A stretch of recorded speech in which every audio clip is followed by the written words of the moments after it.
আজ সারাদিন আমার বুকটা অনেক জোরে ধড়ফড় করছে মার্জানা। কেন জানি মনে হচ্ছে আজকের রাতটা আমাদের লাইফের সবকিছু বদলে দিতে যাচ্ছে। Sir, rooftop arrangement ready? ফ্লাওয়ার্সগুলো ঠিকমতো ডেকোরেট হয়েছে? জি স্যার, সব রেডি। আজ কোনো ভুল হওয়া যাবে না, কারণ আজ আমি আমার মনের সব কথা মার্জানাকে বলবো। আগে আমি ভাবতাম ভালোবাসা শুধু কষ্ট দেয়, কিন্তু মার্জানা আমার সেই ধারণাটা পুরোটাই বদলে দিয়েছে। উনি আমার লাইফে আসার পর থেকে আমি আবার হাসতে শিখেছি। মার্জানা, তুমি আসবে তো? কেন জানি আজ অনেক নার্ভাস লাগছে। তুমি যখন আমার সামনে এসে দাঁড়ালে মনে হলো পুরো দুনিয়াটা থেমে গেছে।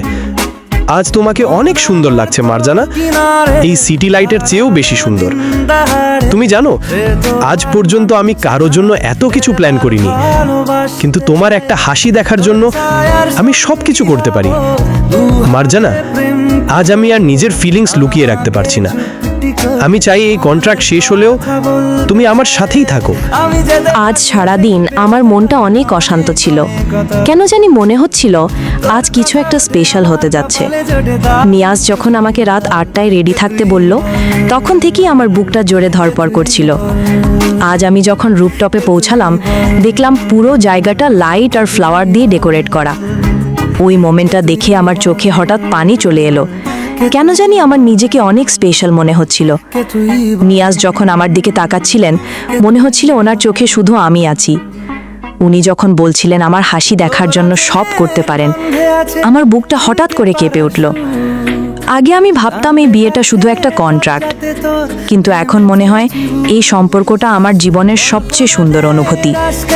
নিয়াজ আমার লাইফে আসার পর আমি আবার স্বপ্ন দেখতে শিখেছি।